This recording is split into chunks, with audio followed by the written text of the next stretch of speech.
أينما كنا أينما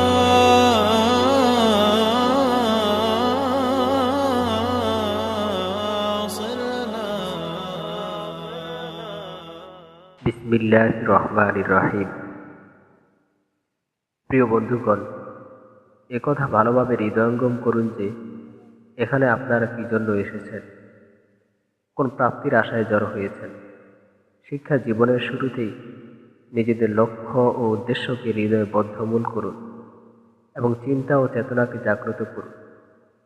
এই দ্বীনি মাদ্রাসায় তোমরা স্বেচ্ছায় এসেছ না অনিচ্ছায়, সেটা বড় কথা নয়।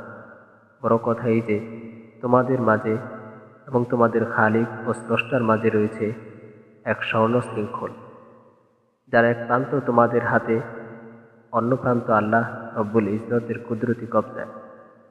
অর্থাৎ তোমাদের মাঝে এবং আল্লাহর মাঝে এমন এক নুরানি রিশতা কায়েম হয়েছে, যার বদৌলতে তোমরা তার পাক কালাম বুঝতে এবং হৃদয়ঙ্গম করতে পারো, এমনকি আল্লাহর সঙ্গে কালাম করার তরিকাও জানতে পারো।